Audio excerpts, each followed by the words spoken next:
আসসালামু আলাইকুম। জম্মু কাশ্মীরের রাজধানী শ্রীনগর থেকে প্রায় 80 কিলোমিটার দূরে অবস্থিত পাহেলগাঁও পর্যটন কেন্দ্র। আপনাদের সকলেই জানা রয়েছে, গতকাল 2:40 দুপুরে আতঙ্কবাদী হামলা হয়েছে। তার আমি তীব্র নিন্দা করছি। সেই হামলায় সম্ভবত প্রায় সরকারি খবর অনুযায়ী 26 জনের মৃত্যু হয়েছে ও বহু আহত রয়েছে। নিহতদের শোকস্তব্ধ পরিবারের প্রতি আমার সমবেদনা থাকলো। আহতদের প্রতি আল্লাহর কাছে দোয়া করি, দ্রুত আরোগ্য কামনা করি। যে কোনো মৃত্যু খুবই কষ্টদায়ক, বেদনাদায়ক, তার জন্য আমি মর্মাহত, ব্যথিত। যাই হোক, এই হামলার দায় স্বীকার করছে পাকিস্তানি জঙ্গি সংগঠন লস্কর-ই-তৈয়বা শাখা সংগঠন। সে যেই সংগঠন হোক না কেন, আমাদের সম্মানীয় প্রধানমন্ত্রী মোদী সাহেবের কাছে আমার আবেদন, আমি সাধারণ নাগরিক হিসাবে, যে দেশ আপনার পাশে আছে, সমস্ত নাগরিক আপনার পাশে আছে। যে কোনো শাখা সংগঠন, সন্ত্রাসবাদী সংগঠন, সে মানবতা বিরোধী, মনুষ্যত্ব বিরোধী, তাদেরকে কখনো কোনোভাবে ক্ষমা করা যায় না। কারণ যেসব মানুষগুলা কাশ্মীরে বেড়াতে গিয়েছিলেন, তারা কখনো ভাবতে পারেনি আর কখনো বাড়ি ফিরবে না।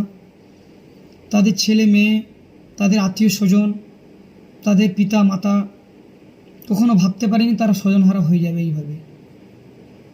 তো যাই হোক, জাতি ধর্ম নির্বিশেষে সমস্ত রাজনীতি দল সবার কাছে আমার আবেদন, যে এই মুহূর্তে আমরা সব একজুট হয়ে এই সন্ত্রাসবাদী হামলার সঙ্গে মোকাবিলা করব, বিরোধিতা করব এবং কঠিন থেকে কঠিনতম সাজা দেওয়া হোক।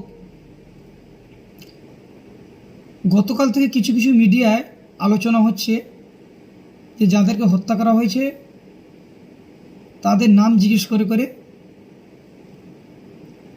সন্ত্রাসবাদীর কখনো জাত ধর্ম হয় না, তারা মানব বিরোধী, মনুষ্যত্ব বিরোধী, মানুষ হত্যাকারী। তারা এই জগতের মানুষ বলে নয়, তারা পিশাচ।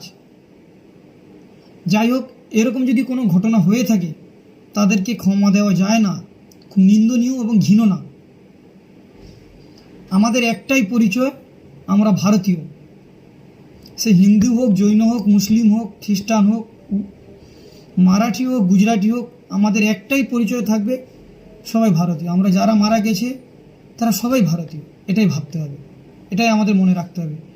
এই সময় আমরা নোংরা রাজনীতি করার সময় নয়।